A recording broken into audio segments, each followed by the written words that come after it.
We're going to Okay. go on now to Lorraine Kalich's garden in San Ramon. So this is the before photo of the front garden.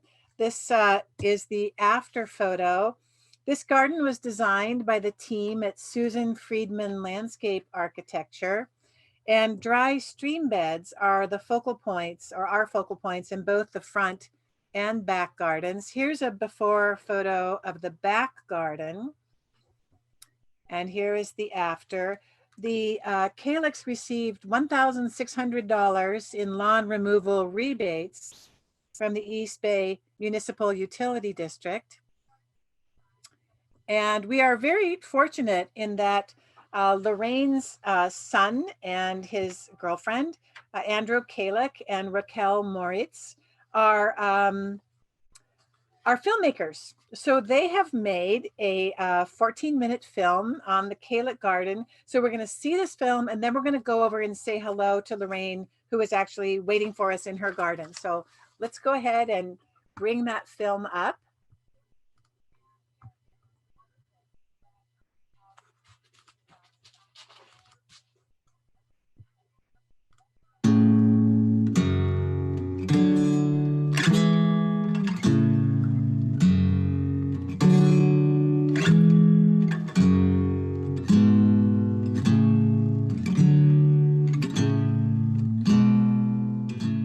Hello, my name is Lorraine Kalich. Welcome to my native garden and certified wildlife habitat here in San Ramon. My purpose for being on the 2020 virtual Bringing Back the Natives Garden Tour is to show that native gardens are the perfect solution for anyone like me who is not a native gardener or a gardener by nature. Our front and backyard remodeling project was designed and installed in 2015, and we debuted on the BBTN Tour in 2017. I plan to tell you about the design process, the unique features of this garden, including the working stream beds, the wildlife habitat, the low water usage and maintenance, and of course, the native plants that live here. After years of drought and the frustration of broken sprinkler heads, we decided to remove our front and back lawns. I worked with Susan Friedman Landscape Architects in San Ramon, and the design process started with a consultation where we discussed what was important to me as a client. We walked through my property and talked about ways we could use all our available outdoor space, lower our maintenance and water usage, and of course, replace the lawns with something more natural. I wanted our place to have the look and feel of a national park because we live adjacent to the Bishop Ranch Regional Open Space and have a vast area full of trees and rolling hills behind us. To be honest, I would have put nothing but rocks and hardscape over the whole property, so thankfully Susan and her team had better ideas for us. As they drew up the plans, SFLA incorporated Zen garden elements like curved pathways, boulders, and ornamental grasses that make live moving art in our ever-present wind. Our existing multi-trunk red maple tree serves as a focal point, and water runs through my famous yellow moss rock fountain named Phil. They also incorporated functional elements like the little patch of lawn for our dog, working stream beds that take water runoff from the downspouts and hardscape and slow its absorption into the ground for better retention. Drip irrigation was installed and only used for the first 2 years while the new plants were getting established. They added lighting and, most importantly, the plants. When we replaced over 2,000 square feet of lawn and installed drip irrigation, we qualified for more than $1,600 in rebates from East Bay Mud. The drip irrigation system ran for the first 2 years, and as some plants grew and others were victims of moles and gophers, we turned that off, and the garden survives on just winter rains and an occasional hand watering during the hottest summer months. So with the minimal watering and the lack of skill of this gardener, there are certainly more beautiful examples of native plants on the tour, but what you see here are the hardiest. In the front garden, we have a combination of grasses, deer grass and reed grass, which are great shelters or nesting areas for wildlife, redbud, a Howard McMinn manzanita, several buckwheats, including the bright yellow sulfur ones blooming now, yarrow, a sprawling spreading ceanothus, a prolific ribes, and some fairly common yellow sticky monkey flowers, plus a unique red jelly bean variety specially bred by Pete Villieu of East Bay Wild. When we were preparing for the 2017 BBTN tour, Pete came and added the more artistic plants in front and back. We put succulents and other plants right into the rock beds so they would blend naturally with the surrounding planting areas. And now we'll take you to the backyard. We will give you a walkthrough of the backyard first so you'll have the overall picture of the garden as a whole. Then we'll break it down into sections and show you the unique features in each part. I like to incorporate art into the garden, so I have several vignettes with mostly wind and water art. In this first section, we have repeated low plantings of Santa Barbara daisies with lavender and whirling butterfly gaura that were planted with gopher cages around their roots. You can see a bare spot where the critters got to the gaura anyway, but I expect that will fill in this growing season. Behind that is a row of deer grass that move in the wind and are a favorite hiding spot for the California quail that frequently pass through. There was a row of reddish New Zealand flax behind them, but they have all been eaten as well. We have a full Cleveland sage and a silk tassel ivy, which I'm sure wishes it had been planted somewhere else to be under the care of a real gardener. In this section, we have more Santa Barbara daisies and lavender with Pacific reedgrass Carl Forster surrounding the bird bath. It's not at its most beautiful right now, but its tall leaves and stalk have mesmerizing movement in the shifting wind. We have another jelly bean monkey flower from Pete here with butterfly sage and iris that are just finishing their spring bloom. This low Manzanita is a winter glow varietal. This upside-down vase covers a 3-foot-high electrical post that has the power supply to our boulder fountain. And here we have more of the special jelly bean variety monkey flowers from Pete. My favorite part of the design process was when Susan took me to shop for boulders and I picked this yellow moss rock, which was drilled for us before delivery. The boulder sits on top of wood plank supports over a large basin with a simple circulating pump sending water up through the drilled hole, and it runs down several sides of the boulder. Besides providing audio and visual enjoyment, birds, including hummingbirds, like to splash around in it and drink the moving water. Along this next stream bed, where the hardscape runoff is captured, we have a sprawling canyon gray coastal sage and a fluffy Montara coastal variety, with more butterfly sage and deer grasses. There used to be several flowering plants here like sea thrift and penstemon, but they've all been eaten, so I filled in that area with rock and planters. I have a gorgeous toyon that blooms white and in winter has red berries that the birds love to eat.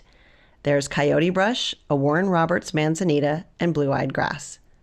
More manzanitas and sugar bushes make a big border screen as we get to the shaded fire pit area. This is the best place in the garden to enjoy the long view in evening light. What is a dry creek bed, and why should you consider creating one in your yard? A dry creek bed, or stream bed, is a gully or trench. It's usually lined with stones and edged with plants to mimic a natural riparian area. The main function of the stream bed is drainage, slowing down runoff to prevent erosion. In addition, most people simply like the way it looks. Online, there are many examples of dry creek bed ideas to be found, and you can use those for inspiration. Knowing some basic guidelines can help you succeed in creating a beautiful and functional feature. First, map out your dry creek bed. Make it follow an existing slope as it meanders through your landscape like a natural stream would. Consider where the water naturally flows during a heavy rainfall, and be sure not to direct the water to a street or towards your house. Remove existing vegetation and dig your dry creek bed. Then line the bed with landscape fabric. Cover the bed with a thick layer of gravel or coarse sand. Then spread river rocks of various sizes and shapes down the length of the creek bed, so they look like Mother Nature placed them there. Laying rocks on their sides and burying larger rocks partially will make them look more natural. Having a variety of sizes of stone, including some strategically placed boulders, is key to having your stream bed look natural.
My recommendations for finding native plants are East Bay Wilds, the Ruth Bancroft Gardens in Walnut Creek, and Devil Mountain Nursery in San Ramon, where you can only shop with a licensed landscape designer.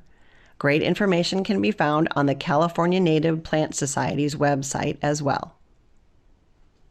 I hope you have enjoyed the virtual tour, and we look forward to seeing you again in person soon.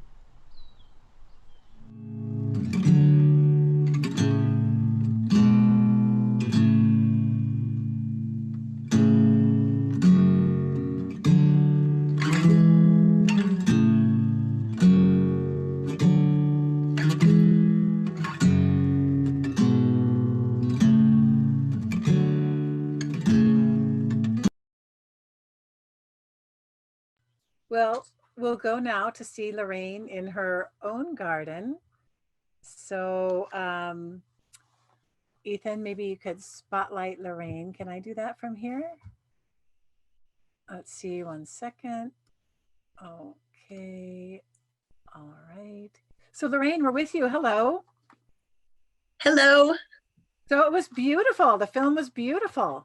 I'm so glad that we were able to do it that way because it's really windy here today and the sound would have been terrible and I don't know what you would have been able to see. So I'm just lucky to be sheltering in place with some talented young people who were able to put that together for me on pretty short notice because we weren't planning to be on the tour this year because of a schedule conflict, but with the extra date and that they were able to kind of whip this together for me.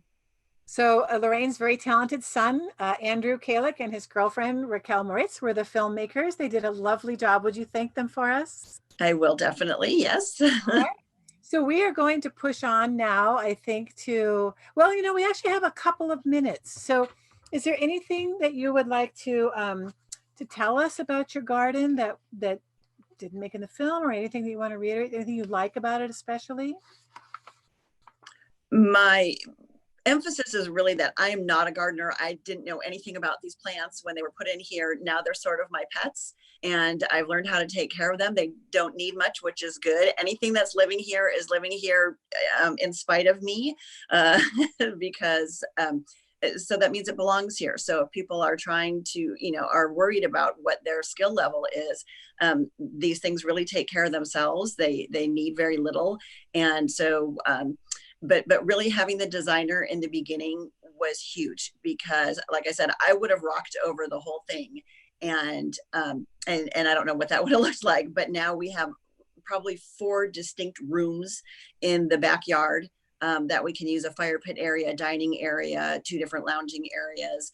And it really blends the open space behind us with the yard itself.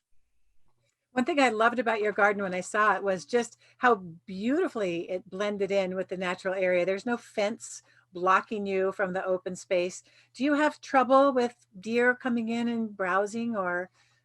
Yes, the deer, the turkeys trample things, the gophers, the squirrels. I have a little squirrel right now that comes and eats the little apples off the Manzanita and sits there, you know, just kind of looking at me and taunting me and like, I'm going to have another one. And, yeah, so the wildlife does come in and come through, but that's fine. We have not had a quail nest here yet, but I'm hoping that, you know, under those deer grass one of these days I'm gonna find a nest down there. But so yeah, things come through, and definitely I had a beautiful pitcher sage that was eaten to the nubs, and you know, so either from above or below ground there are a lot of things that have been snacks, and so I don't really replace those. I find other things that work, like, you know, the roses and the sages, so they got those. Well, it looks beautiful. So I want to thank you for showing us your garden. So this garden was designed by Susan Friedman Landscape Associates. And if you are interested in having Susan design and install a garden for you, you'll find her under Find a Designer on the Garden Tours website. So thank you very much, Lorraine. Great, thank you. We'll see you again next time. Okay, thank you.